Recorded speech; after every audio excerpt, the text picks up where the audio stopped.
Welcome to another video.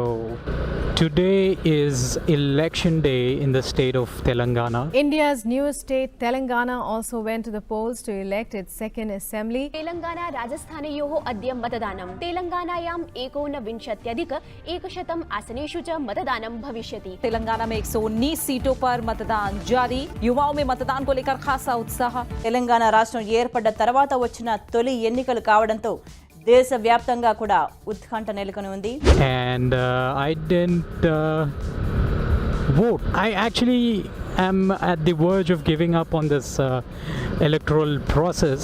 The reason why I didn't vote is because I was denied my right to vote because my name was deleted from the voters list.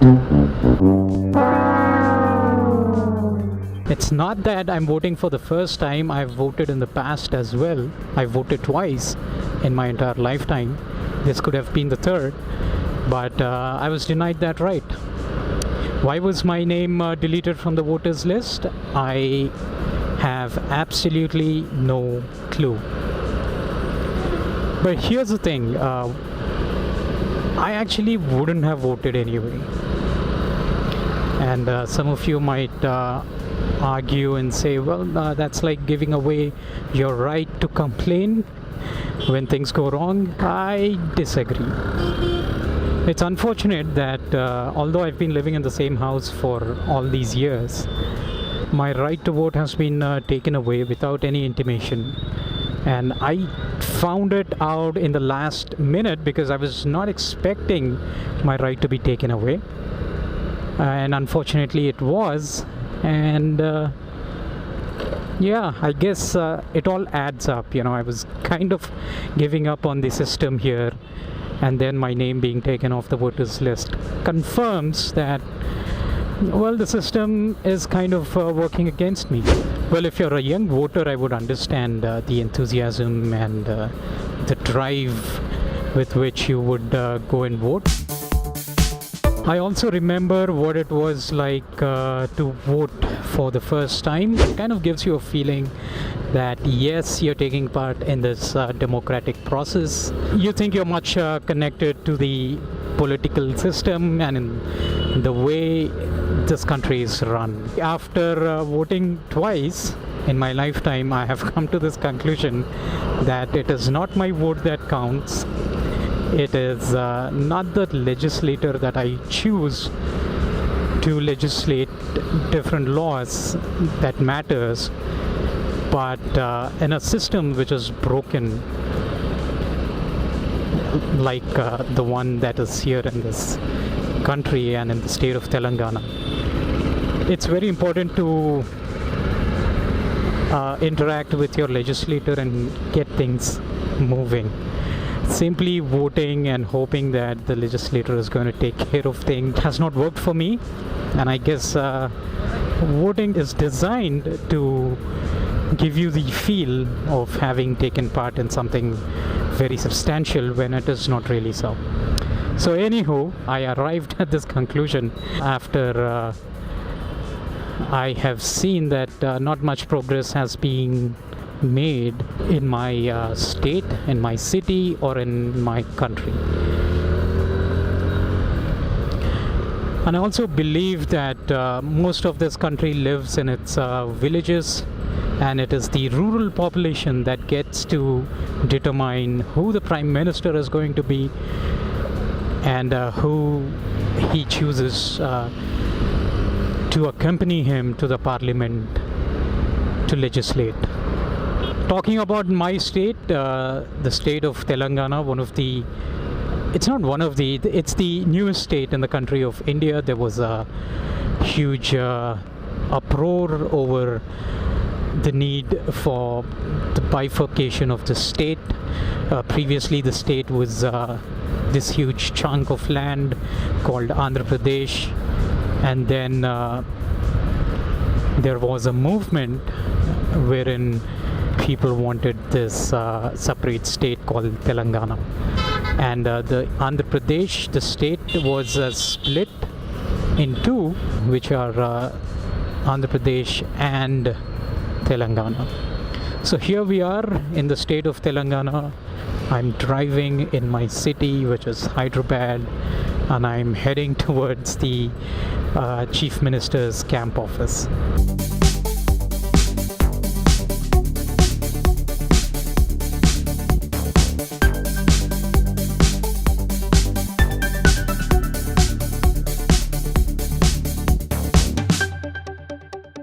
You might have your own questions as to why I think the electoral process is not doing justice. I mean, it's not really the solution for achieving a better system anywhere in this country.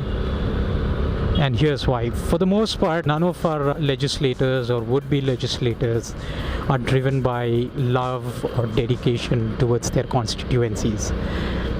Everybody is in it for the money, and it is very apparent. And the show of power seems to be a necessary ingredient when you become a leader. This is how our Chief Minister decides to discriminate among us citizens. The Chief Minister lives in a 9-acre or probably 10-15 acre palatial land which has a huge bungalow.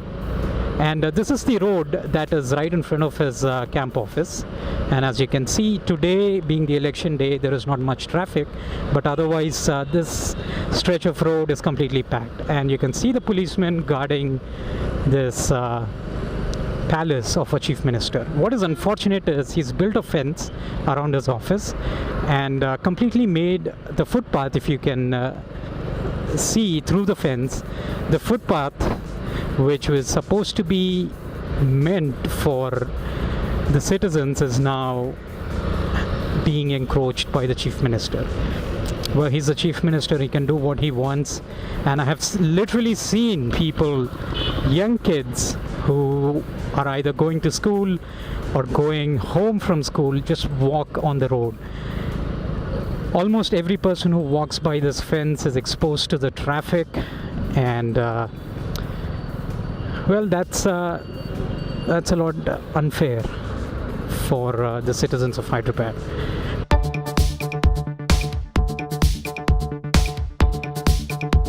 There is very little that I can do except for raise my voice against this kind of discrimination. And so you see now why I don't really think my vote counts. It's because we have elected arrogant leaders. And it's not just this Chief Minister who is, on a power trip. There have been Chief Ministers in the past who absolutely love their fence. But this Chief Minister is a little more extravagant on his security measures. An example that I can give is his bathroom in the camp office is fitted with bulletproof glass. Now, I don't know what can get through that fence and that 10 or 15 foot wall and then, get to his windows in his camp office. But the Chief Minister loves his bulletproof windows in his bathroom.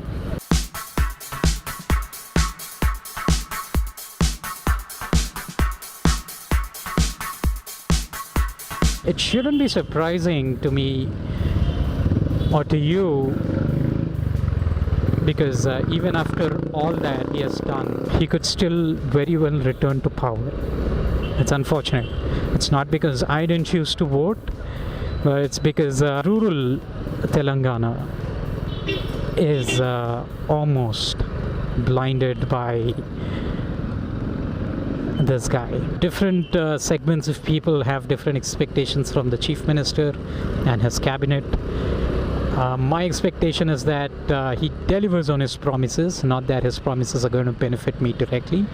But it's nice to, have a Chief Minister who has consistently delivered on his promises. And the Nota system is also broken.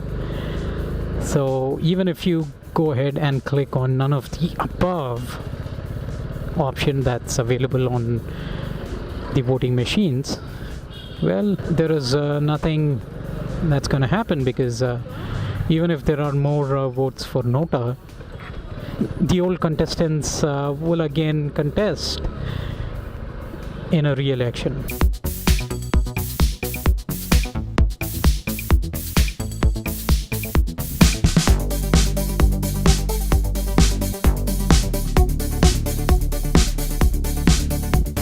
Alright, we have approached the darkest time of the night.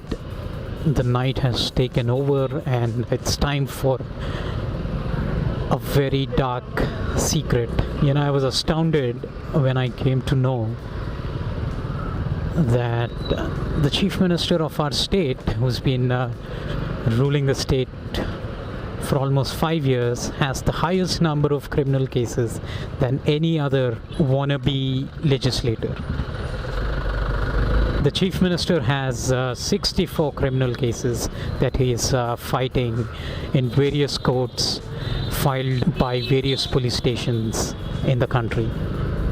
64 criminal cases against the Chief Minister, and he's got the highest number of cases. There are other folks with a number which is lesser than 64 who are also contesting the elections, and most likely it is these people who will get to win because they have the money, the drive to do what it takes to win the elections. Once again, I think the people of Telangana will be taken on a ride. This is how it has been ever since India got its independence from the British. Nothing much has changed. I don't expect much to change either.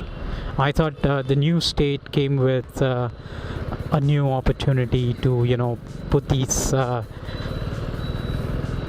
abnormalities to an end, but I was wrong. It just doesn't work that way unless there is a deep cleansing of the system. So no matter who comes to power, the state is going to be under this blanket of systemic corruption that no political party really wants to eradicate. It's going to be here unless a deep systemic cleanse happens, which I don't see happening in the near future. So that's the verdict. Thank you very much for being gracious with your time that you've spent in watching this video. I will come back with another video. Until then, tools.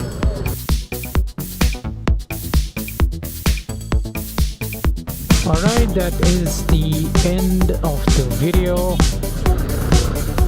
Let me go ahead and find a spot where I can break the law.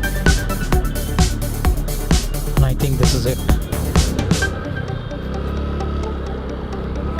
Driving over a broken divider.